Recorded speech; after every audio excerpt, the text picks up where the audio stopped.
What is going on, Lakers Nation? Now, I know some of you guys are probably like, man, who is this? This is a new face. For some of you guys that do know me, what's going on, y'all? John, host of Clutch Talk, the podcast, and Lakers Corner, which is the YouTube channel where I talk all things Lakers, man. But our goat mentator, Gerald Glassford, the guy, the goat out here, man, at Lakers Fast Break. He asked me to come on here and a couple times per week do a couple of quick Lakers shows. So that's exactly what I'm gonna do here, man. Appreciate anybody that tunes in here, man. I'm just gonna be alive, maybe around like 20 to 30 minutes, maybe longer, depending on how you guys are in the chat, man. I just want to chop it up with you guys about everything that's going on around Lakers Nation. And as I mentioned in the beginning, y'all, if you don't know me, if I am a new face to you guys, my name is John, host of Clutch Talk, NBA talk show. Goes on YouTube, Apple Podcasts, Spotify. And I also got a Lakers Corner YouTube page where we talk all things Lakers. And usually I hop on here for post game shows. So that's how, for the people that do know me, that's where y'all know me. Y'all know me from. Daniel, yes, this is a must win game, brother. This is a must win game against the Clippers. Honestly, the next like 10 games are must win for us. I'm not going to lie, you guys. But anyway, what I wanted to do, he said, Darren said, Cam, can't you? Are you saying Cam or Vando? What are you trying to say, Darren? Every game is a must win. Tell me about it, Joe. Yeah, every game is a must win. Moving forward at this point. I mean, we know the tough 10 game stretch that we got coming up here. But anyway, you guys. So what I want to do on the show here, you guys, is honestly do a quick, mid season. I know it's a little bit past the mid season mark, but mid season check in and also give away. You mean Jim Pondexter?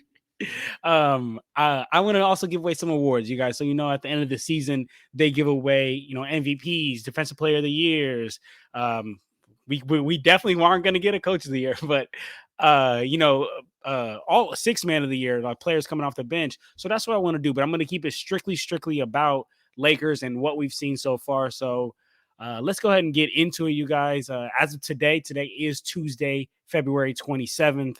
We are sitting in the ninth seed, 31-28, which is very disappointing to me, you guys. I'm not going to lie. Very disappointing because in the offseason, I really did think that we had a chance, right? We had a chance. I mean, last season, we make the Western Conference Finals after that great playoff push. And if you look at our team on paper from last season to this season, we only got better, right? So to me, I'm feeling like, man, here we go. We only got better as a team, just made a Western Conference Finals run. Let's get it. Let's run it back.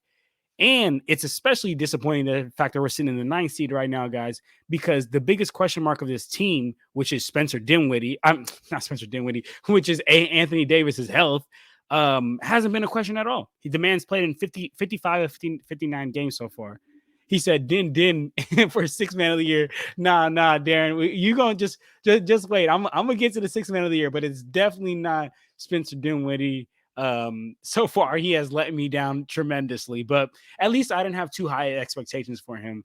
But I see you're in traffic, Darren, so be careful, my boy. Don't want no collisions happening here. But anyway, guys, yes, like I said, our biggest question mark of Anthony Davis and his health hasn't been a question at all. He's been there 55 of 59 games, but yet we are still here. And I think that there's a lot of blame to be thrown around as to why we're still here at this point.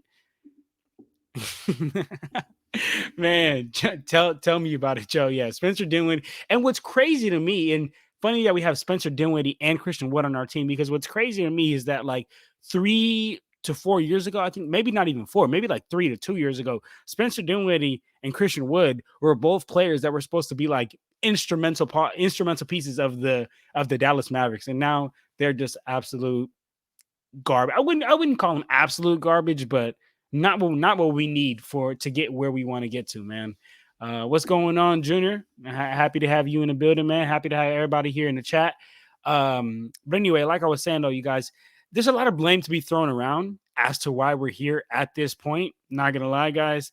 You can't put it on solely one person, but if you could put it on solely one person, I'm gonna tell you who I would solely put it on. But first, let's run through all the possible options of who he could be. Right? It could be you could throw the blame on front office and their poor roster construction, or just poor decisions in general. Right? But when I say roster construction, I really mean the fact that when we won a championship, y'all, in 2020, we had the recipe figured out. We had it figured out. It's like, okay, cool. When you have Anthony Davis on this team, you need two to three. I'm probably most likely like two really good backup bigs who can just take bows and just go body for body with the other bigs in the league, like the Embiids, like the Jokic's, like the Cats, like the Rudy Gobert's, because Anthony Davis, as we know, yes, he's been great so far this season at being able to stay healthy. Like I mentioned, 55 to 59 games. But the issue is that Anthony Davis throughout his entire career has been injury prone. So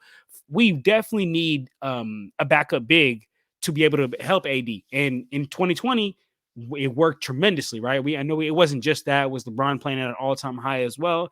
But if you look at it after the next year, so 2021, the Lakers absolutely went totally away from what's worked. The Lakers has absolutely gone. We had the big man lineup, and they were like, okay, cool. We were a defensive minded team with a defensive minded coach in Frank Vogel. And then in 2021, all of a sudden they switched it up. They brought in Trevor Ariza, Carmelo. That's when they tried to make us an offensively built team, which it didn't work out because we had a defensive minded coach. And who do I blame for that? I blame front office for poor roster construction, poor decisions in general. So that could be a blame. Another blame could be some of our role players for not stepping up, or just being able to stay healthy as of late. I mean, the Lakers are a top 5 team in the NBA who is most impacted by injuries. I mean, right now we have Christian Wood out. We have Cam Reddish. We have Vincent. We have Vanderbilt. Gabe Vincent, the man has only played like 5 games so far all season long. And these are all players, especially like Cam, Vanderbilt, Wood, players who had already proven their importance to this team and already had somewhat of a role on this team. Gabe Vincent, he was supposed to have somewhat of a role, but again, man's only played 5 games, so don't know what significance he's going to be able to help us out with here. And then another person you could blame, or another blame you could throw could be to LeBron James. LeBron James has been sitting out so many games, and he's just been punting all these games because I understand he's 39 years old. You want to preserve him for the playoffs, but I mean, I'm not gonna lie, you guys. I've watched every single Lakers game this season, and I think there has been probably around like 5 to 7 games that I think LeBron James has like punted because of he's trying to preserve himself, that were winnable games.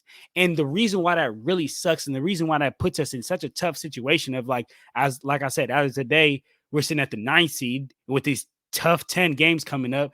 The reason why, and I would put that some of that blame on LeBron, is because, like I said, can you imagine if 5 or even 4 of those games we won? our standings would be at a whole nother level, you guys. Let me see what's Adam talking about. John, did you know that we're 11?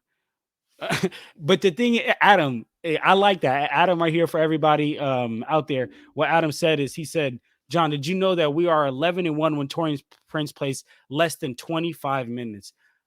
Adam, I wish we could just take this to Darvin Ham and show him, because Darvin Ham, for whatever reason, and we talk about this all the time over here on the Lakers Fast Break. We talk about how Darvin Ham just has some affection or affinity for going for Torian Prince. I got my own theories as to what's going on behind closed doors, but we don't got to get into that right now. But Adam, I hear you. Torian Prince definitely should not be getting those big time minutes like how he was getting. But as long as Darvin Ham's our coach, don't know how long that's going to happen here. But anyway, so like I was saying, guys, so LeBron's punted around like 5 to 7 games just on trying to preserve himself, punted winnable games. And that really puts us in a tough situation because of like how everyone said here throughout the chat. Junior just talked about next 10 games are going to decide, whether we make the playoffs or not, because these next 10 games are literally going to be season defining for us, y'all.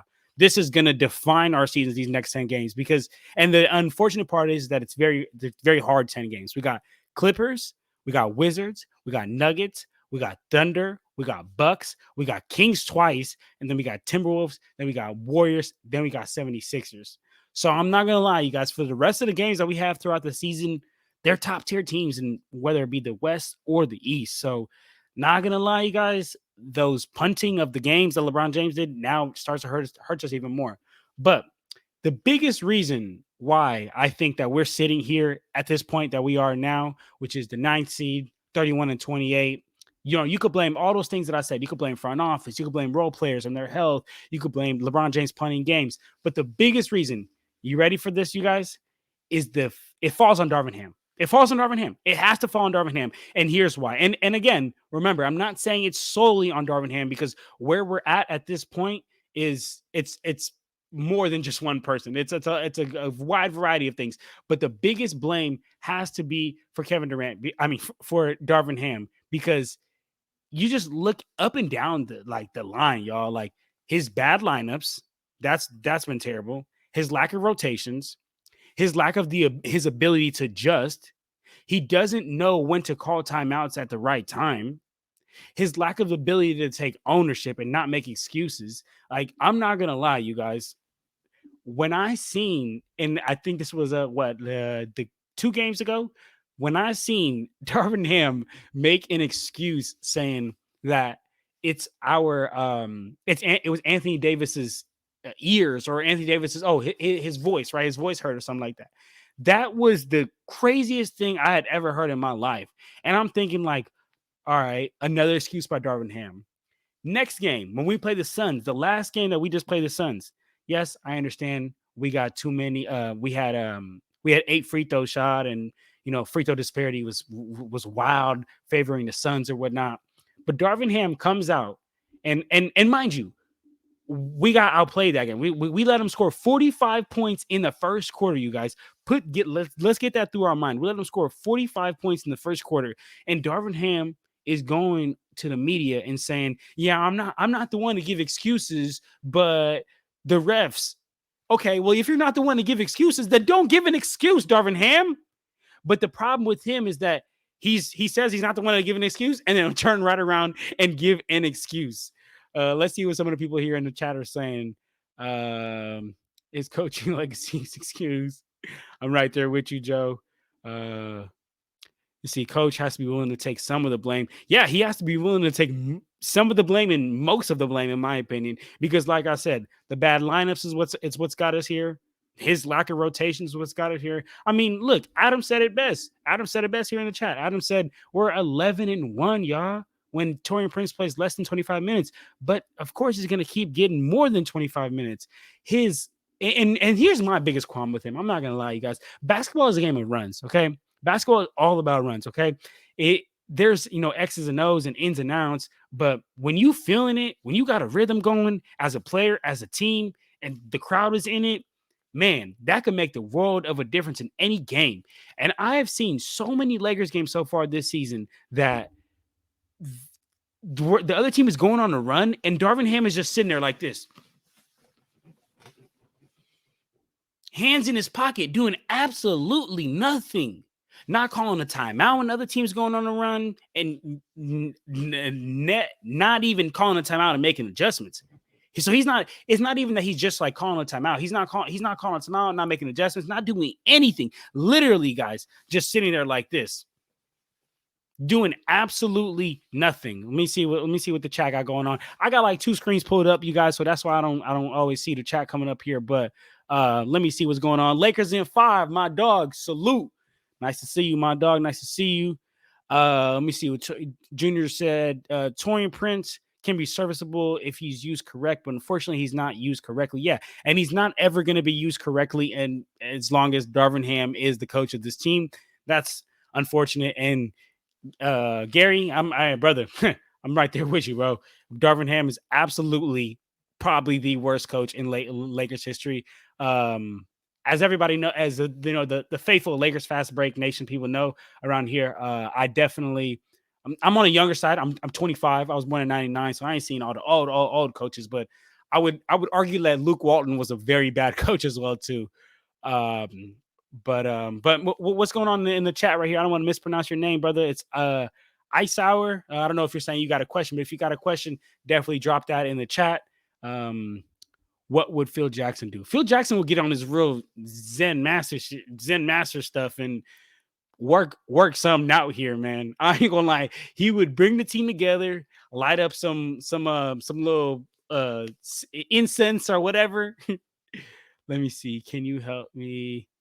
Charlie said, can you help me get two questions to Lakers? Gerald knows for I defender, brother. I ain't gonna lie. I don't know what you talking about. If you want to talk to Gerald the goat mentator, he is always here. Every post game show, so you can definitely ask him any questions. Then you said we should buy out DeMar DeRozan end of the season. I mean, I'm gonna be honest, guys. DeMar DeRozan wouldn't move the needle. Like DeMar DeRozan wouldn't. Yes, we'd be getting better at that wing position, but DeMar DeRozan would not move the needle at all. I'll be honest, and that's another thing that I've said multiple times on on these post game shows is I don't think that there's unless we're gonna bring in a Giannis, bring in a Dame, not even Dame at this point. I mean, bring in a Giannis, bring in a Luka. I'm talking these generational talent players. There's nothing that's going to move the needle because the biggest blame of all is who? Darvin Ham. And even if we bring in those players, who's still there? Darvin Ham, who's still gonna misuse all these players. So overall, guys, I'm not gonna lie. I think that a great way to describe us this season is just a definition of inconsistency. Just the definition of inconsistency. As a team, we have some games where we have great spurts. Everything's clicking. You see LeBron James, and he's operating, whether it be on ball and running those pick and rolls with Anthony Davis, getting easy lobs to Anthony Davis at the hoop, or hitting his shooters on the wing. I mean, D'Angelo Russell, he's stepping up as a catch and shoot shooter this season. Right now, shooting the highest 3-point percentage on our team, which I believe is at 41%. LeBron is right in the second at 40%. So when that's happening, LeBron James is clicking, Anthony Davis is dominating the glass. We are a defensive minded team where no points are being allowed in the paint. We're killing other teams in the paint by scoring points in the paint. There's times when we're like that and clicking on all cylinders, but there's also times, and we'll literally go from one game clicking on all cylinders and being dominant to the next game being absolutely inconsistent and booty cheeks. I'm talking about let's not even look no further than the Suns game. Okay, the Suns game. We gave up 45 points in the first quarter. Anthony Davis, okay, I'm going to be honest, okay, and this is no disrespect to Nurkic, but there should not be a single day, a single game on this earth that Anthony Davis gets outplayed by Yusuf Nurkic. Because if that's the case, if Anthony Davis is getting outplayed by the Yusuf Nurkics of this world, let's just go home right now, you guys. Let's just call it wraps right now because we are not going anywhere if Anthony Davis is going to get if he's going to be getting worked by the Yusuf Nurkics of the world. Yusuf Nurkic is a role player in this league. He should not be doing what he did to Anthony Davis in that game. And that's what I mean with the inconsistencies, you guys. You see, we go up and down, up and down, up and down. So that's why I would have to define our season as absolute inconsistency. But let me see what's going on here in the chat, man. Let's see. LeBron hates Phil Jackson. Joe, give us some insight on that, Joe. Would love to know why. Let me see. Junior said, is it better to keep Ham or fire Ham this late in the season? Honestly, at first, when there was the whole fire Ham or not fire Ham Discord, I was big on not firing Darvin Ham only because I thought that there was still a way for us to figure it out. And I think that it's tough when you bring in a coach midway through the season and you're still trying to compete. Because at the end of the day, let's remember, we got a 39-year-old LeBron James playing at an all-time extreme level. We got a healthy Anthony Davis, which we haven't seen much in his career. So you want to compete, but you got to be also real with yourself, right? So when I was earlier in the season, when I thought that there was still a chance for us to be able to get it together, this is before All-Star break and all that, I was like, hey, you know what? Let's keep Darvin Ham because it's going to be hard to integrate a new coach and have him get his system and his values and his plays in and all that, right? So I was like, it's going to be very hard. I think it's actually going to be more detrimental for the team. But at this point, you guys, we're not going anywhere, like besides anywhere that I want to go, okay? Like if someone out there wants to be a play-in team, I don't know why you would want that as a Lakers fan, but I want to raise up number 18. And with that being said, I think it would make it tougher for us to be able to raise up number 18. Bringing on another coach at this, and at this point, right? So But the thing is, we're not going to raise up number 18. Okay. And I feel like we've said this a lot of times. Stone has said this, Joe said this, Joe said this. We've all said this. This team is just not a championship contender right now at this point. So to answer your question, Junior, I think we'd be better off letting go of Darvin Ham at this point throughout wherever we're at in the season, bringing on the other coach. And then the other coach can have this season, the whole off season, and next season to be able to, get himself rolling and get the players acclimated to what he likes to do, man. Um, let's see here. Nah, man, they suck at pre-planned playbook. Rob Pelinka failed. Rob Pelinka, man. Rob Pelinka is another problem, man. Rob Pelinka is another problem of this team, man. So one of the biggest, the biggest problem of this team on the court wise is definitely Darvin Ham. Front court wise is definitely Jeannie Buss. Jeannie, sell the damn team. Get rid of the team, Jeannie. You run this thing like a freaking business. You run this thing like a family business. You're not trying to be great. You're not trying to win. Sometimes you got to spend money. Sometimes you got to put your money where your mouth is if you want to be great and you want to win. Jeannie, you're not doing that right now. But Rob and Jeannie probably like be hanging out every other day saying, oh yeah, how can we make this team absolute mess, absolute hot garbage? So yeah, I'm with you. Rob Pelinka failed. Rob Pelinka he'll pull a good move every once in a while and then just go hide and just go do nothing, man. Yes, Joe, I did say booty cheeks, Joe. I'm over here catching up to the comments, man. Yes, Joe, I did say booty. I don't know if we could say the ASS word on here. I'm not trying to get us no strikes on the live, so I said booty cheeks. Let's see what Junior said here. If Monty Williams became available, is it worth moving on from Darvin Ham at this point? Man, I'll tell you what. I agree, Joe. We definitely should have gone after Nick Nurse in the summer, but we absolutely slipped up the ball on that as well. But Junior, to answer your question, if Monty Williams becomes available, is it worth moving on from Darvin Ham? I would say so at this point. I would say so. Because Darvin Ham just isn't the answer. So and Monty might not be the answer either. But if we know Darvin Ham is not the answer, that we know. We don't know if Monty is the answer or not. Let me see. Well, I need your help, Gerald Neds, to send me and Clutch Kid to ask Lakers certain questions. Brother, I am not following what you are saying right here. But this Clutch Kid, my name is John. but anyway, he said, of course, LeBron took that as a racial. Yeah, agreed, Joe.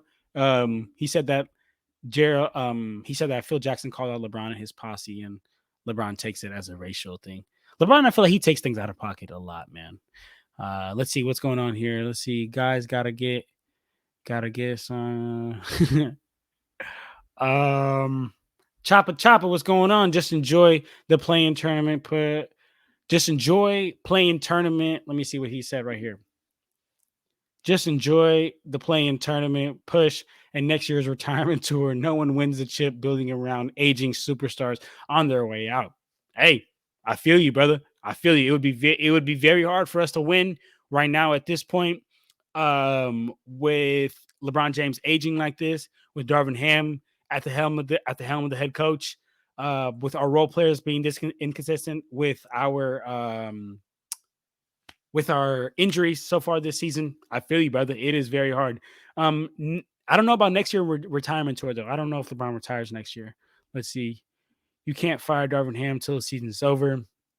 I hear you what you're saying, Darren. I'm just talking. I don't think Darvin Ham is going to get fired. Unfortunately, you guys, I don't think that. I think he'll probably still be the coach next year, which is kind of crazy to say. Not gonna lie. Freezy say so. LeBron traded.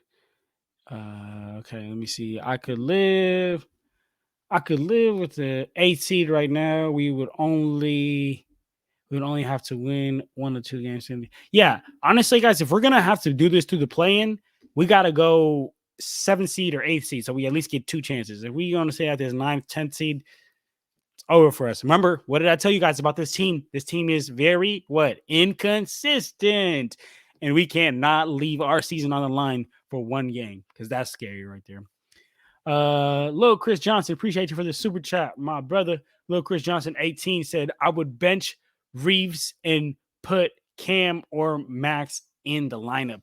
Now, I'm not gonna lie, guys. Max Christie has improved a lot. Okay, he's improved a lot, but I don't think he's yet an NBA caliber player. I don't think he should be out there, to be honest, especially in the starting lineups. Now he has, spurts where he shows that potential and his greatness, but I think you gotta for us to be able to run this on a starting lineup, we're gonna need a little more consistency from that. And the reason why we don't bench Reeves is because we probably need more of a scoring punch. Cam Reddish is almost a net negative on the offensive end. Great defensive player though. And if we put Cam out there, I think our offense would dwindle down even more than it's already dwindled down here. All flaps would have been okay. last year's playing tournament push was fun as heck. You like last year's playing tournament? Yeah. I mean, you mean this year's or because this year was the first year that we had a playing push. Joe. Joe, this is why we love you, brother. This is why we love you. I love it. Are you gonna give LeBron 60 million? He said he won 60 million according to the reports. Now, I'm not gonna lie, guys. If LeBron won 60 million, I'm gonna be like, yo, Bron, then you don't want to compete to win a championship anymore. If that's the case, and you just want to ride out your retirement tour here, but I don't think you want to do that. And I don't know. So I mean, he's 39. Would you or would anyone should anyone give a 39-year-old $60 million according to the reports? But I gotta see what report said that. Let's see. I believe in the team. Let's see what Charlie said. I believe in the team. Dangerous defensive new guys. I don't know about that, brother. I don't believe in this team. And what do you mean you believe? Do you mean you believe to be a championship contender, or what do you mean? And then 60 million a year, we aren't getting exactly right. Bloodhound, that's what I'm saying. So if we give LeBron 60 million a year, we're not getting that third star that we so desperately cried and begged for. Remember early in the season, they were like, yo, come on, guys, let's bring in a third star, bring in a third star, bring in that third scorer. So yeah, I'm right there with you, Bloodhound. I think that if LeBron gets that, we ain't getting that third star. Absolutely not. He said that's the Lakers brand, though. Come to compete to win for chips and a grand retirement tour. He can't take the vet when the union would be fierce with him, man. NBA union, shout out to NBA union standing up for their players, man. Kurt, what's the deal, my brother? What's the deal? Kurt, what's goody? What's up, chat? Cam is practicing, so hopefully he will be back soon. We do need. I mean, I'm not gonna say we need Cam, but it would really help us to have Cam back, guys. Because if we get Cam back, that kind of is gonna help us on our perimeter defense. And I mean, I talked about how Cam is almost absolute net negative on the offensive end, but defensively, I love him as a point of attack defender. I love him picking up the ball. I love him making it hard for other players. Like, I think back to that play-in tournament, right? When we play the Pacers, coming in to the game against us and the Pacers had played the Celtics and the Bucks, two teams that are much better than us, widely better than us. Probably on the defense. I don't know about the Bucks, but I don't know about this. I don't know about the Bucks, but the Celtics are definitely better than us defensively. But I say that to say that with those two games, Tyrese Halliburton had, I believe, like one turnover in those two games, which is insane. Like, his assist turnover ratio is out of this world. Shout out Tyrese Halliburton. But what is funny to me is the game they played the Lakers, he already had like 3 turnovers by the first half because you know why? Cam Reddish and Jared Vanderbilt making it hard for him. So I do think that it would be great to get Cam and Vanderbilt back because they're going to help us. They're going to help us with our they're going to help us with our perimeter defense. They're stopping all these elite guards that we're playing on a night-to-night basis. But let's see what we got going on here. Sports Baby said you need another Trey or Mitchell to go is the way to go. Okay, so you mean Trey Young? I like Trey Young if LeBron moves off. Okay, and here's why: because Trey Young is a very ball dominant player, like extremely the ball has to run through him. And if he doesn't have the ball, he's almost like a net negative. Like he's not very good at moving off the ball. He's not very good on defense. He's a defensive liability. He's uh, just like he needs the ball in his hand. But when he has the ball in his hand, he can do great things. I'm not gonna lie. But if he has the ball that much in his hands, then that means where's LeBron? And I don't think that LeBron will be the greatest player to just put in the corner and say, "Hey, just catch and shoot from these Trey Young and Anthony Davis pick and rolls." But I would love Donovan Mitchell. Boy, would I love Donovan Mitchell. Jay, you damn right, my brother. This is a Lakers therapy session, and you know what? That's maybe I might start titling these as Lakers therapy sessions because this is bad. And I'm glad that we got all y'all in here right now. We got 20 people in here, man. Appreciate every single one of you guys being in here, man. We just here talking some Lakers, talking some real Lakers therapy session, man. So get whatever off you guys' chest that you guys want to get off your chest, man. Bloodhound said people forgetting that Westbrook experiments. We had 3 stars and traded away all the depth. I'm with you, but I wouldn't even at that. Was Russell Westbrook playing like a star last year though? I wouldn't even consider him playing like a star for that experiment, to be honest, guys. Let me see. We looked way honestly, bro. Jay, I hear you. He said we look way different in the in-season tournament. What happened? I don't want to believe the narrative that we got burnt out because that's crazy to me because Joe said it on the show many times. We only played an extra like 2 games, I think. So like we shouldn't get this burnt out to where we go from a good team to an insanely bad team because of 2 games. So I don't think that should be the case. But I do think that like there was just more want. Like I'm not gonna lie, and look, guys, I'm gonna be 100 with you. Okay, I am a huge LeBron James supporter. Like LeBron James is my guy. Okay, but I think that he was so caught up in wanting to be this like the first in-season tournament winner, that I think he straight up play harder. Like I'm gonna be honest, guys, and it's sad to say because it's like Bron, bro, come on, bro, like you trying to be an in-season tournament champion versus being at your best form to be a Larry O'Brien champion. Like, what are you doing? So to me, it is very disappointing, not gonna lie. But to answer your question, Jay, I think the biggest thing as to why we just look so much different is I just think we had more of that dog in us. We wanted it more. We were also not as injured, right? So I mentioned Cam, I mentioned Vanderbilt. Those are all players that were there during the in-season tournament. So it's probably another reason for that. Let me see what Chopper said. Chopper said our best player is 39 years old on one good leg, an undersized small ball center, and glorified Nick Young can back me up, folks. Yeah, brother, it's not looking good for us. Not looking good for us. Gabe will be back mid-March. That'd be dope. That'd be great. And I hope that Gabe is actually the Gabe that we saw in Miami, because I'm not gonna lie, guys, on my Lakers Corner page, which if you guys haven't checked it out, please go check out my Lakers Corner page. It is on YouTube. I drop all type of Lakers content, talk all Lakers thing, and then I also have a Clutch Talk, which is an NBA talk show where I talk all things about the Lakers. But what's funny to me is I said this both on Clutch Talk and I said this on Lakers Corner. I really hope that we don't get played by Gabe Vincent the same way we got played by Kendrick Nunn. Because and here's what I mean by saying this, guys. We as a team, we paid Kendrick Nunn after that great run he had with the Heat. What did he do? He came to the Lakers and genuinely looked like he forgot how to play basketball. He looked like he was like a totally different player when he came to the Lakers versus the Heat. Gabe Vincent, he's doing his thing last season. I understand it's been injuries, but in those 5 games that he has played, okay, I believe it's about 5 games, bro, I think only hit like 1 3 or 2 threes. He's supposed to be one of those, a guard to set up our offense to be able to be another three-point threat. I'm not saying we brought him in strictly to be a 3-point shooter, but we did bring him in hopes that he would be a 3-point threat like how he was last year. I believe he shot like 36 or 37% from the 3-point line last year.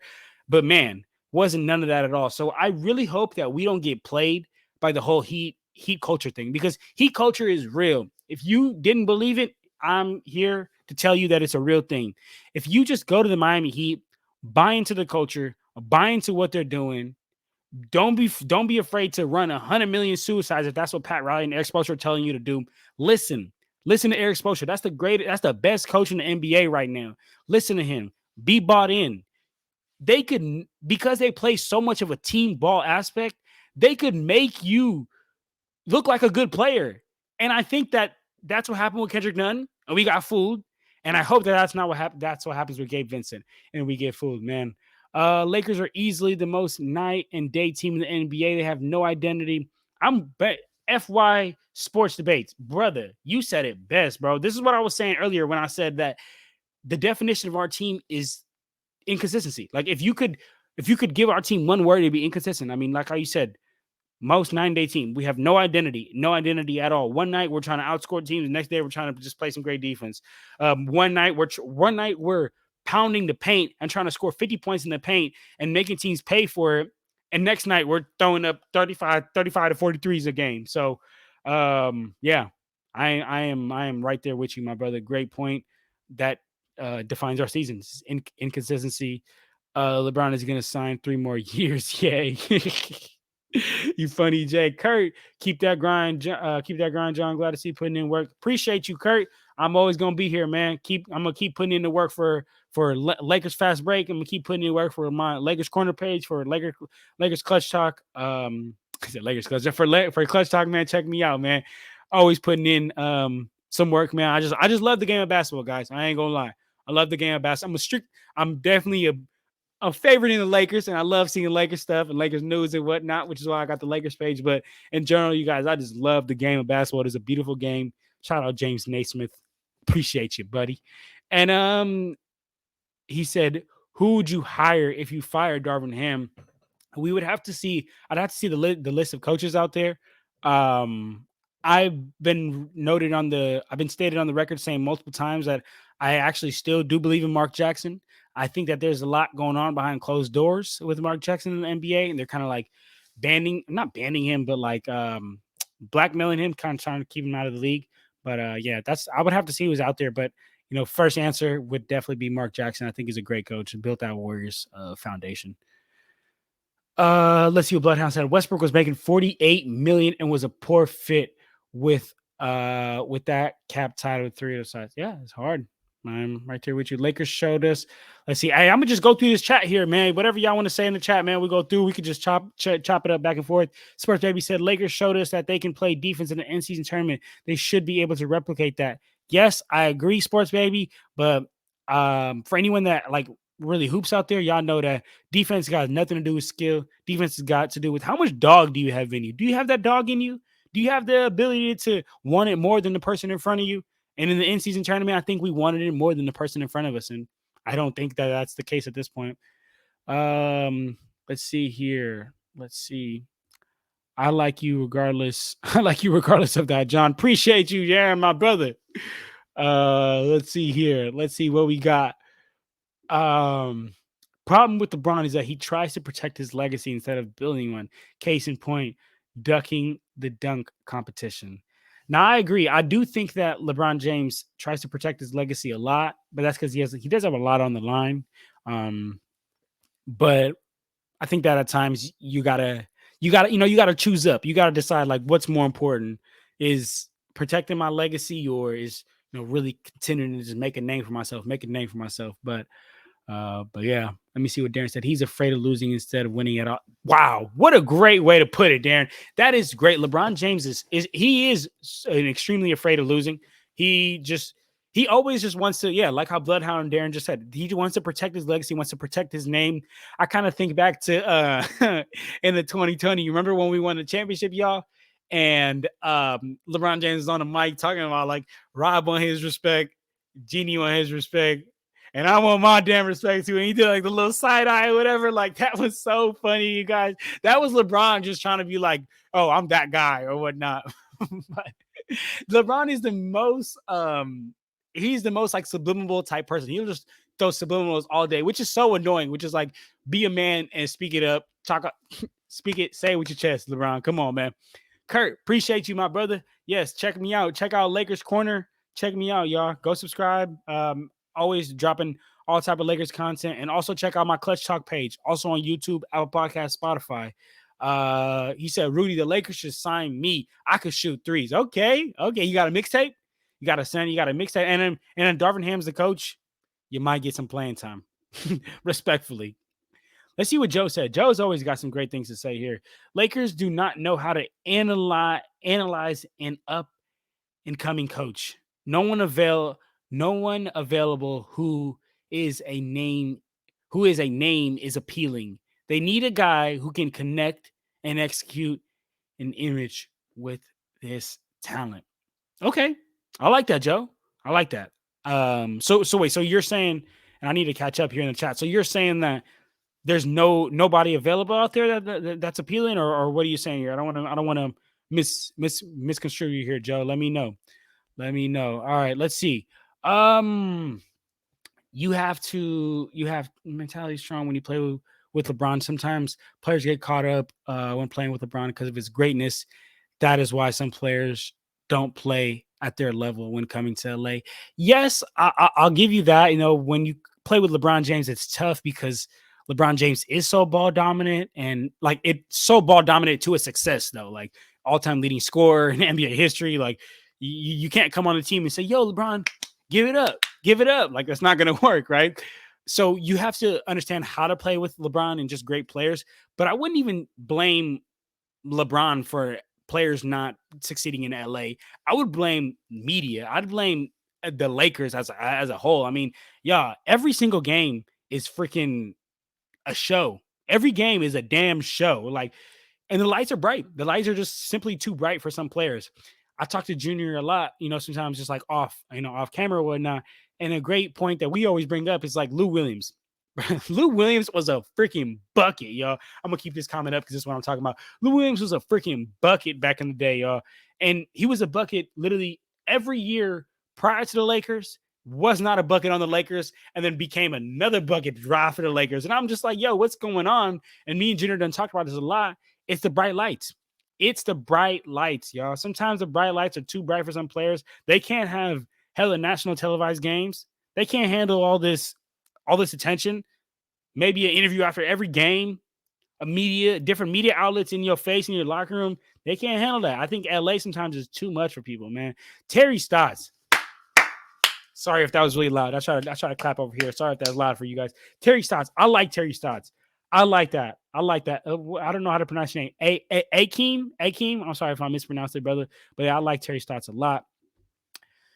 I don't understand why Darvin Ham is so set on this 5-out offense when it's clearly not working for us. No motion in our offense, no passing.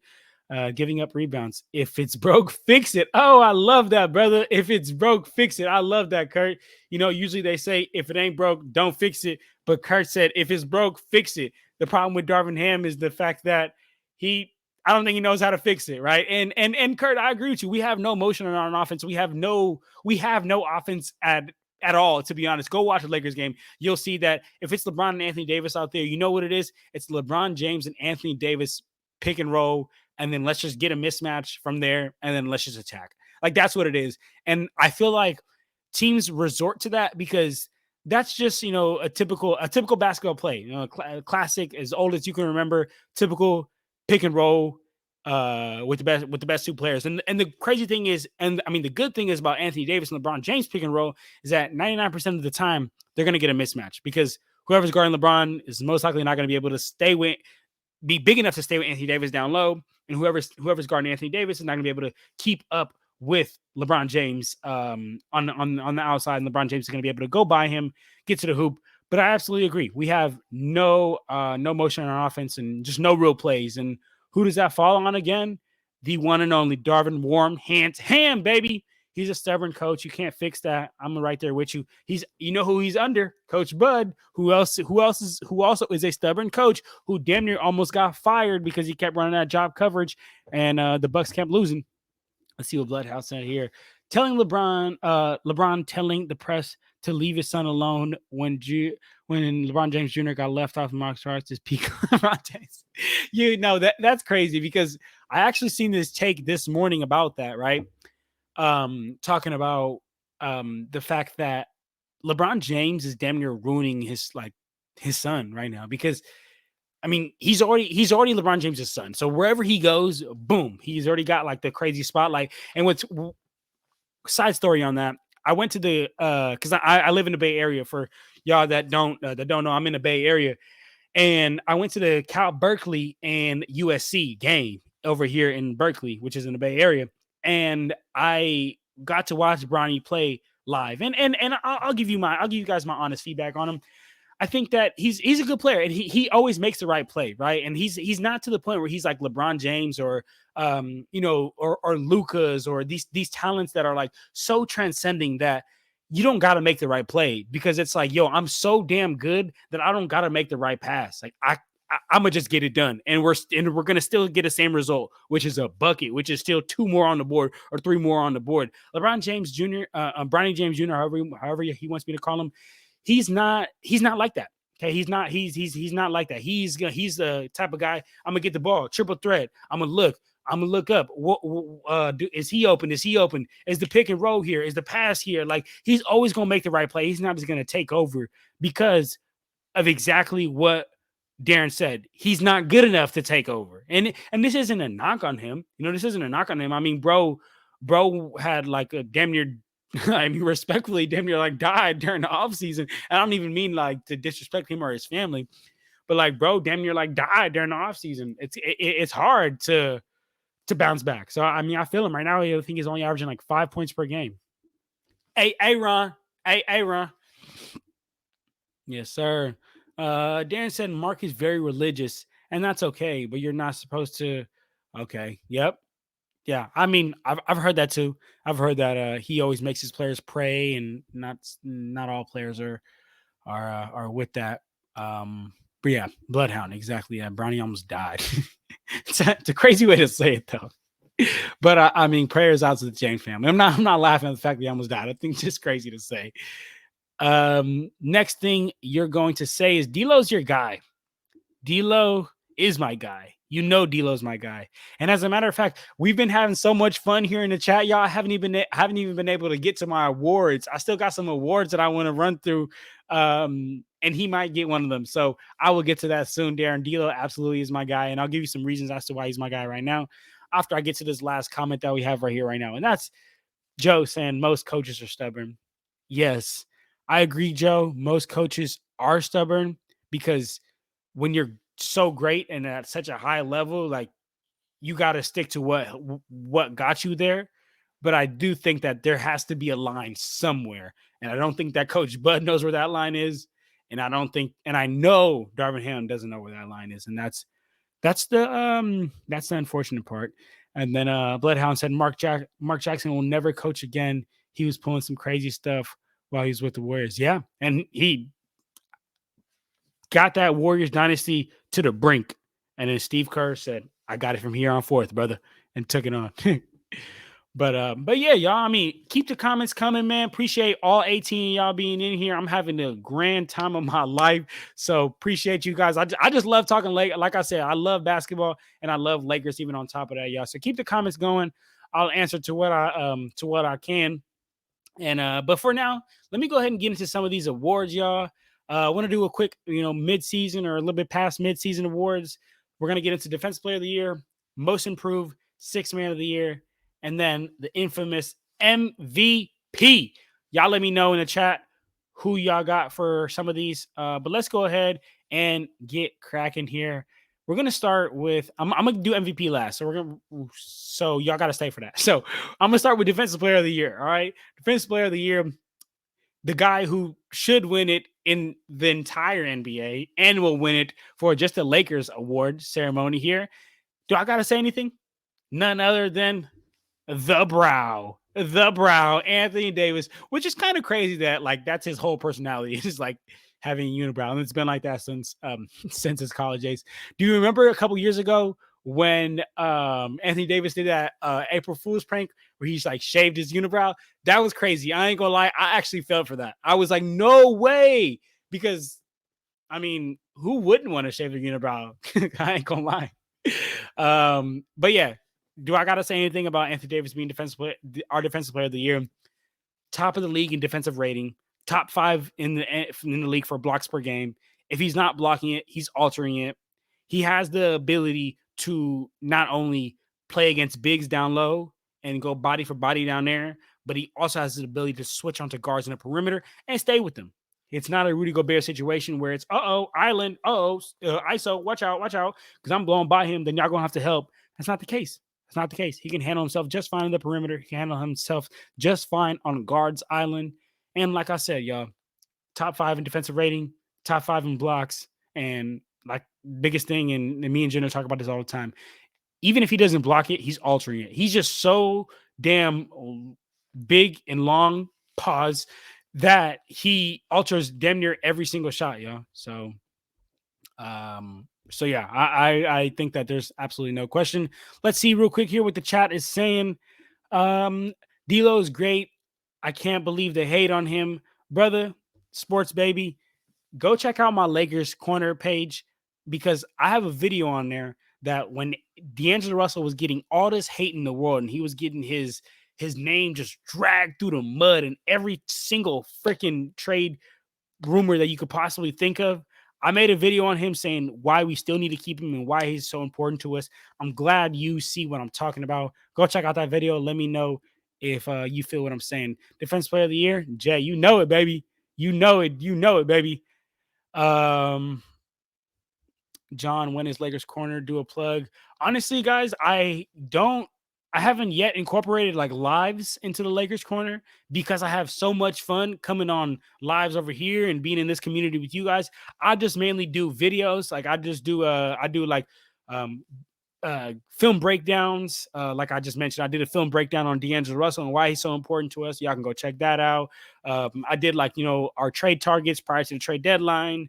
I always do after every single game, a game recap. And I usually do that after I hop in the post game show here, but let me know. I mean, would you guys go check out some lives? If I did some lives on Lakers Corner, like you guys let me know. Like if I started doing some more lives on Lakers Corner, would y'all come check me out? Would y'all come hop on there with me? Just, we could do the same thing we doing here. Just, chop it up. Let me know. Cause if that's something you guys would be down for, I'm down for as well. We could get something set up.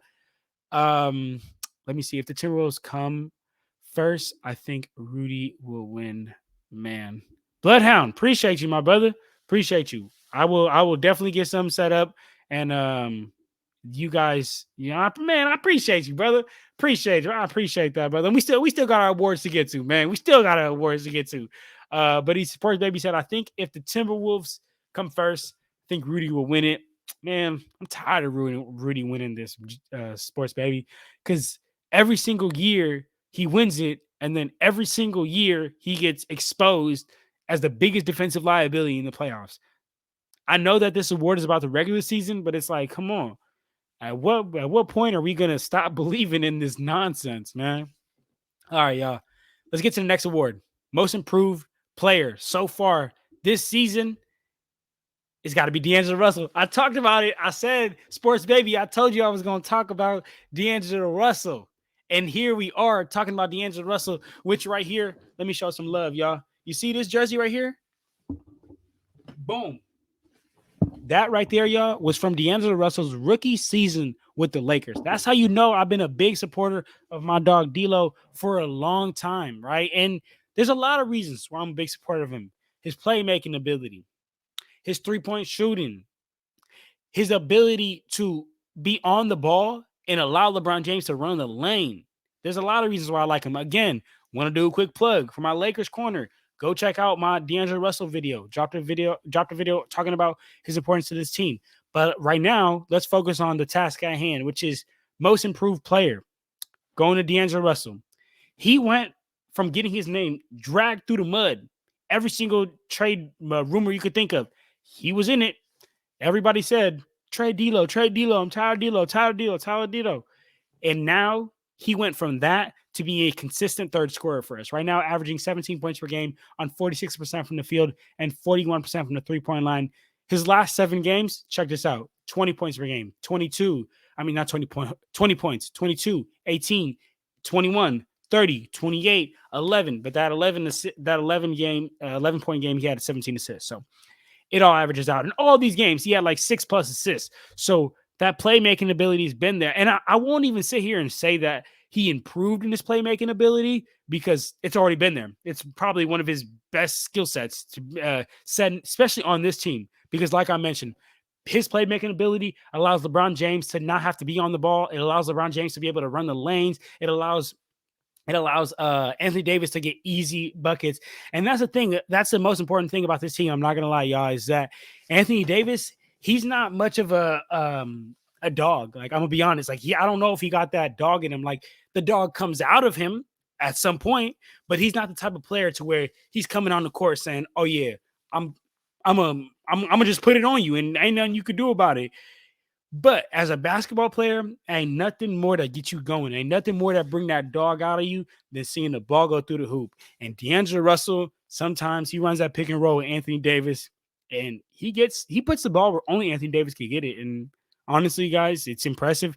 Anthony Davis gets easy buckets, gets him going, gets a dog out of him. So, and then last point I want to touch on for most improved is only other player I could have maybe gone with is Cam Reddish, because he went from coming onto this team to being an end of the bench guy. I mean, there's no, and maybe you guys, some of you guys out there are just like very, very smart and analytically broken down the game and all that. And I feel like I'm pretty smart as far as that. And I've been watching Cam Reddish prior to this season, and I never thought when he came onto this team that we were gonna he's gonna eventually be a starter. I thought he's gonna be an end of the bench type guy, but he's went from being an end of the bench type, coming into being an end of the bench type guy to, and he's worked his way up to a starter. So it could have been Cam, but I'm gonna go with D'Lo because bro went from getting his name dragged through the mud to being that third scorer for us. So, all right, y'all. Let's see what is popping off here in the chat.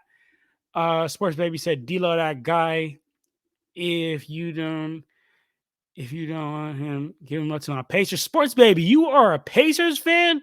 Thought you was over here rocking with us on the Lakers Nation side, but I feel you though. Pacers are a very fun team to watch. I'm gonna be real. I'm a Lakers through and through, okay?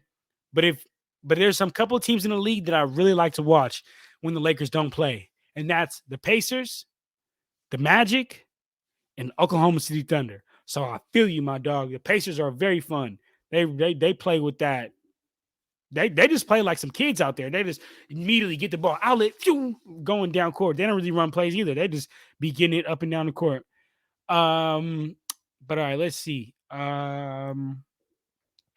You think Darvin Ham is worse than Luke Walton, Brian Scott, and weird Mike Brown? Honestly, yeah, Akeem said it best. It's a toss-up, you guys. Like, these are all really bad coaches, but if I had to pick, I'm gonna go with Darvin Ham being the worst of these, and I feel like this is more, subjective to where I'm at in life, because for Byron Scott, for Luke Walton, like, yeah, I was watching the game, and I was looking at the numbers, but I don't think I was necessarily I had an understanding of the game that I do at this point, and analytically wise, I didn't understand the game that I do at this point. So I'm gonna go ahead and say that Darvin Ham is the worst of these coaches, but Luke Walton was pretty freaking bad too. Let's be honest here. Sports Baby said maybe AD needs a new team. Playing for the team for 6 years sometimes can turn off that fire in you. I mean, brother, if Anthony Davis goes, then I don't know what we gonna do, because at this point, I was hoping that the LeBron James retirement tour can, kind of start to happen, and then we can, push him out until he can ride off into the sunset. And then Anthony Davis, who's like, well, I think he's not even 30, right? Or he's like 29, right? I believe so. He's like 29 or just 30, which is technically like his technical prime of his career. I'm hoping that LeBron James can look. So this LeBron right here, he riding off to the sunset. Here's Anthony Davis. Pulling in. Here we go. AD to start the show. Now AD the middle. You know what I'm saying? And then we could bring in maybe a Trae Young or Donovan Mitchell or somebody to pair with Anthony Davis. So I would love to see that. So, but if we lost Anthony Davis, that'd be bad, man. That'd be really, really bad. Hey, Akeem, I'm convinced Darvin Ham is an agent hire. Oh man, that is so funny, y'all. I'm with that, bro. I am so with that. That is hilarious. Darvin Ham is a secret agent hired by Michael Jordan to make sure LeBron won't get any more rings. That is one of the best comments I've seen. I like that. Let me see. Darvin Ham is revealing his NBA. Darvin Ham is making sure LeBron James don't win because LeBron James did him in back in the day when they used to play. I have to admit, if LeBron James goes to another team, I would root for you, Adam. So you're saying you'd root for the other team if LeBron James went to the other team? Because I'm not gonna lie, I'm a pretty big LeBron guy. I don't know. I would still follow LeBron because that's my guy, but I'd still be rocking here with Lakers Nation. I'm staying Lakers Nation faithful through and through before Bron and even after Bron. But all right, man, say it ain't so. Hey, Keem, you hella funny. But all right, let me get to my next one, y'all. My next award, Sixth Man of the Year. All right, Sixth Man of the Year. I ain't gonna lie, I might catch some straight for this. I might catch some hate for this. What's going on? Good morning, my brother. Good morning. Good morning. Good morning. How you doing? How you doing? Where you tuning in from? You think there's any truth? Do you think there's any truth to KG's comments about LeBron James? Okay. What maybe I'm missing out on what KG said. Can you fill me in here? What did KG say about Bron? There we go, my brother watching from Kenya, Africa. Appreciate you tuning in, dog. I'm over here in California in the Bay Area, so I appreciate you tuning in, my dog. We here talking some Lakers talk. Sports Baby said the new juice. The new juice. What you mean, like juice the movie, or what you mean the new juice, or juice the other juice? I don't know what juice you're talking about, my brother. Let me know. But anyway, like I was saying, let me get to this six man, and then I will continue here with the chat. Six man of the year. I might cast some hate for this, might cast some straight for this, but I'm gonna say Rui, and here's why. Okay, and I'm not gonna lie. I know some people in the chat might be like, "Yo, but Rui needs to be starting." Yes, there are some situations where he does need to be starting because at the end of the day, y'all, this is all situational. It's all based on matchups that night. But I love the scoring punch that Rui brings us when he comes off the bench.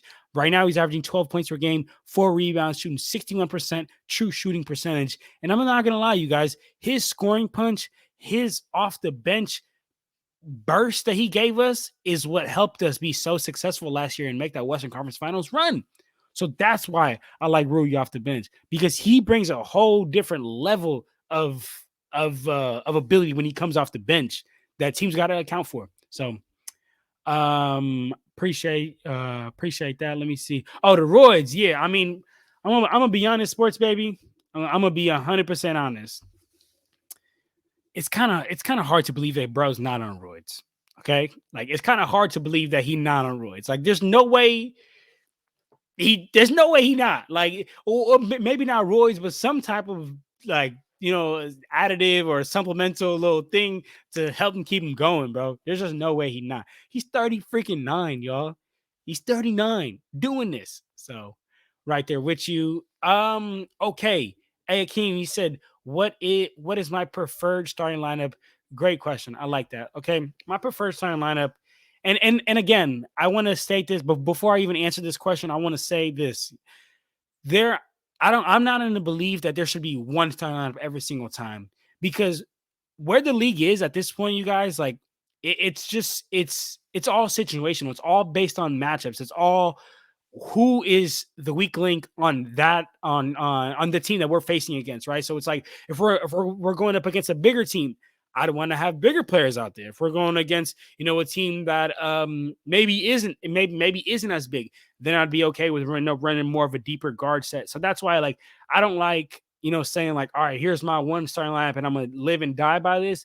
But for the sake of the question, I will answer this absolutely, my brother, because any question that comes on here, your boy gonna give his best attempt at answering it.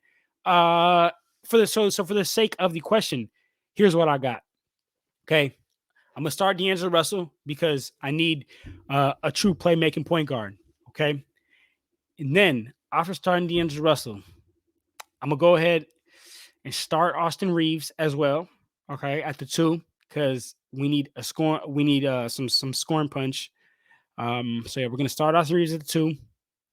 We're gonna run with Bron at the 3, Rui at the 4, and Anthony Davis at the 5. But real quick, let me interject real quick before I get into all the chats.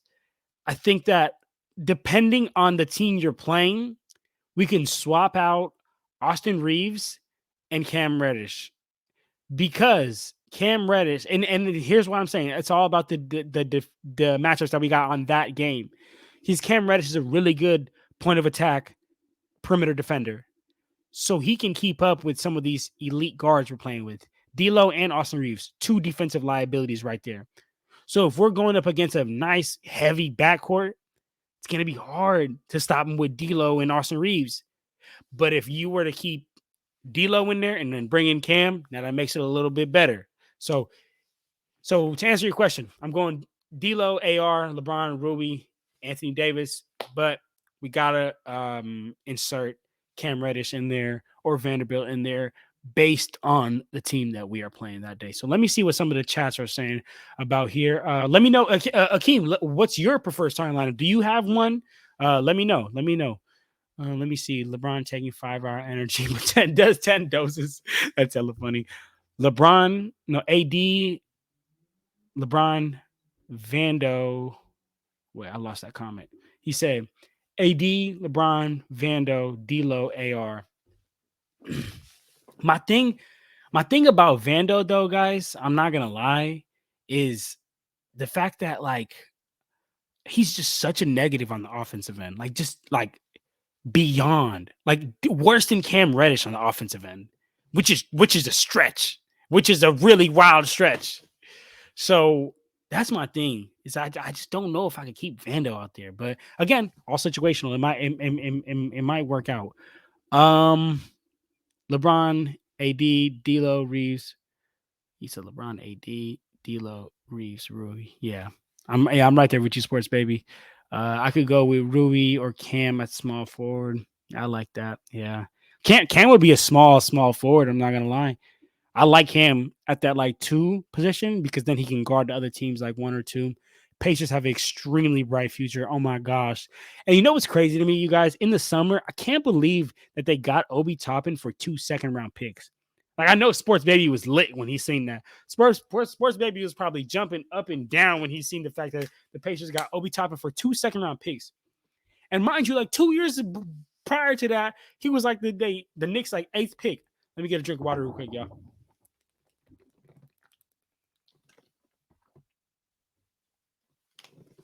He said, except when D'Lo, AR, and LeBron, you need defense, not offense necessarily. Okay. What are you getting at, my brother? Let me know. Let me know what you're getting at here. I'm trying to keep up with all the chats here. Even though I'm a Pacers fan, I come on Lakers fast break because you guys are the only ones that actually interact with everyone. And hey, brother, I appreciate you, brother. Yeah, you know what? Come for the questions. Stay for the love, brother. We appreciate you being here. Stay. You know what I'm saying? Check me out. Check out all my channels. Definitely always support Lakers Fast Break. Let's see. Trill said small ball is going to be the end of us. Agreed. Can I maybe loop this around to the beginning of this live stream where I said poor roster construction? Why are we going small when we saw that going big is what works?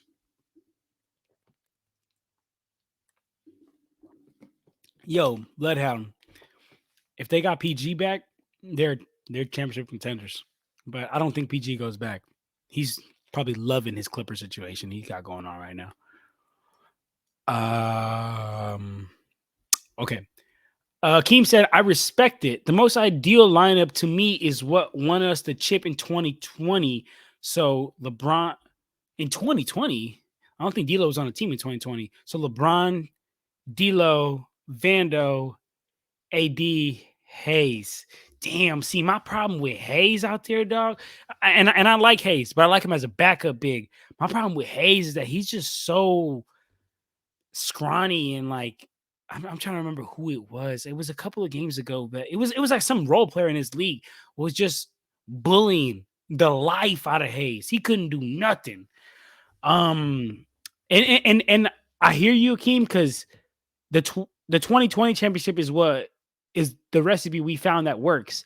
But we got away from that. Like we had JaVale and Dwight. Like Dwight was so good as a backup big, y'all, which is crazy to me because it's like we letting this dude rot in Taiwan or wherever he at. And even DeMarcus Cousins. Like I'll take DeMarcus Cousins. I'll take Dwight Howard. I'll take JaVale. Like these bigs who can just take hits with the other bigs and just be there, switch everything, be a Air Force in the paint. Be like, okay, you want to get past our perimeter defenders? Maybe we don't got the best perimeter defenders. Okay, go ahead, come up in here, beating that up, boy.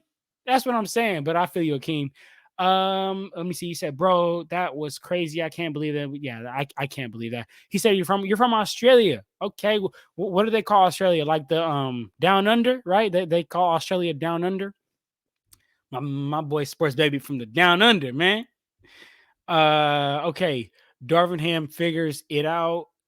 Cut Prince minutes to 10, and whoa, Adam. I would love that. I would love it if Darvin Ham figured that out and cut Prince's minutes down to 10.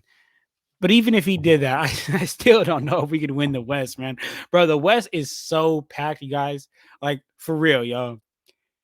Like if we talking about a 7-game series, I'm not gonna lie. Like I know this is gonna sound crazy, but this is all because of matchups and all because this is the way that playoffs works, and playoff is a different brand of basketball than regular season. But I'd feel pretty comfortable against the Timberwolves. I wouldn't feel as comfortable against the Oklahoma City Thunder. I don't feel comfortable at all against the Nuggets. I don't feel comfortable at all against the Clippers. I wouldn't feel as comfortable against the Suns. I don't feel comfortable at all against the Dallas Mavericks, especially after the new addition. I wouldn't feel very comfortable with the Kings. I wouldn't feel too comfortable with the Pelicans. So y'all see what I'm getting at here. It's gonna be very hard for us to win the West, y'all. Very, very hard for us to win the West. All right, Adam, Reigning Diamonds Unicorn. And man, huh? That boy Trill said it better than I could. I was over here running through a list of teams, and Trill said raining diamonds and unicorns flying through the sky before that happens. Oh man, Sunday. Hey, what's the deal, my dog? How you doing? Happy to have you here with us, dog. It was a good day to dream. Adam, I like you, man. Adam, you're hella funny. Trill said, that's why I want Rob Pelinka fired for trade Russ. The way he handled the young players, like letting Julius Zubac Lopez go for nothing, plus his plans in the offseason sound terrible.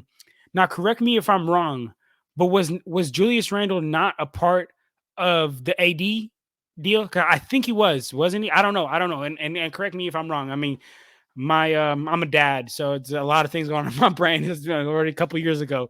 And if he was a part of that trade, then I will add this. No, he wasn't. Okay. All right. So I take that back. All right. Sounds good.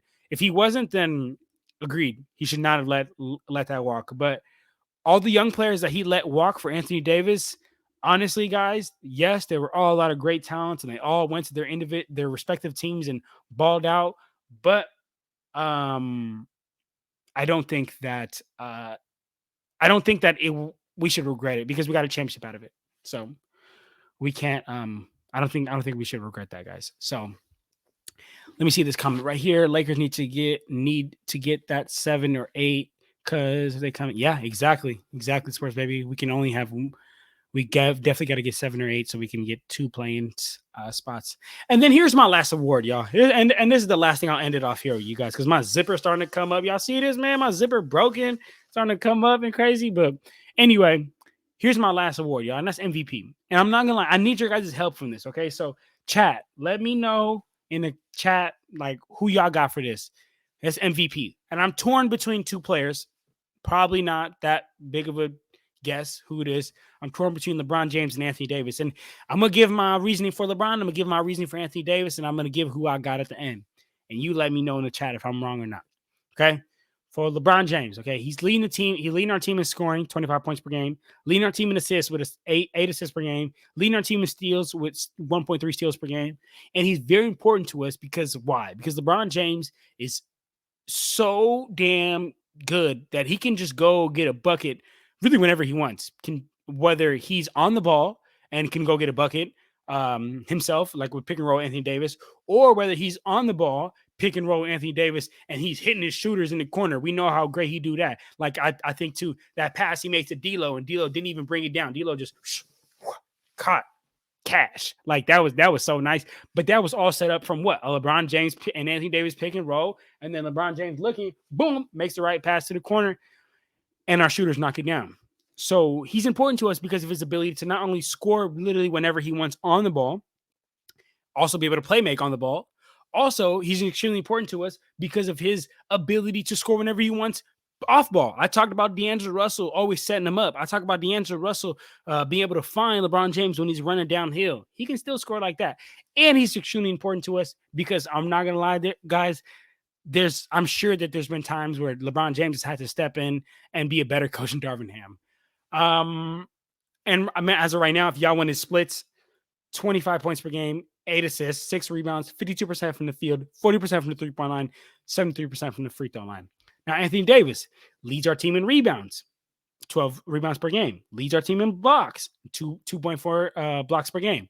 He's anchored to our defense, and his splits are 24 points per game, 12 rebounds, 2.4 blocks, 4 assists, 55% from the field, 29% from the three-point line, 81% from the free throw line. Here's my MVP. Is Anthony Davis. And here's why. I think that he might not be leading us in as many categories as LeBron James is, but I think he's more important to us because he not only gives us such a great offensive spurt and makes us be on a whole nother level offensively, but defensively, he's the anchor of this defense. Without Anthony Davis, we would be a dramatically worse team. And yes, without LeBron James, we'd be a dramatically worse team as well. But LeBron James has already missed a good amount of games. And some of them, could have won. Some of them lost or whatnot. But Anthony Davis, he anchors our defense and is so important to our offense. So that's why he is my MVP. So y'all let me know. Trill talking about league MVPs. All right, Joker, Giannis. I like that. I don't want to get into it, but Joel Embiid got robbed. Shea, I love the Shea love. Oh my goodness, guys. I did a video on my page talking about Shea and just how damn great he is. I love Shea. I love Shea, y'all. Lakers MVP is AA. Exactly. I'm happy he was on the same page with me, Trill. Let me see what Trill said here. AD is our best player, most important player, our only reliable defender because of injuries, our only reliable rebounder, and our second best scorer. Yeah. I love that. I love that, Trill. I was actually going to ask you guys a question of like, is the MVP always the most important? Because I would say that, like, was it last year or the year before last? Like, LeBron James was probably the most important player on the team, but Anthony Davis was still probably the MVP of the team. So yeah. And Sunday, he agrees. He agrees with Trill here, talking about the comments of Anthony Davis being our most important, most reliable, and our second best scorer and our best rebounder. Let me see here. No doubt, it's the records that play a huge factor into that. Yeah, man, y'all. Keen, we are sitting in the 9th seed, man. We are sitting in the 9th seed. Joe, never like your enemies. Know your enemies' move. Love your enemies, Joe. Don't just like them, love them, because you need to know their next move. Man, all right, y'all. Well, I think this is a good place for us to go ahead and wrap it up. I'll give y'all a good hour and 20 minutes of strictly Lakers talk, man. I hope you guys enjoyed it. I'm gonna go ahead and keep doing these. I don't know how many times per week, maybe like 2-3 times per week. You guys let me know in the chat. Like, would y'all want to see me do this, 2 times per week, 3 times per week? Like, y'all let me know. I'm going to start getting these cracking up more. I'll start getting some lives cracking up on Lakers Corner on my page and also Clutch Talk. If you guys want to check that out, please do support. But as always, I appreciate you guys. Definitely subscribe to Lakers Fast Break. They doing a great job at just producing and just always dropping great Lakers content. Hope you guys enjoyed this show, man. For now, I'm out of here. But until next time, y'all. Peace.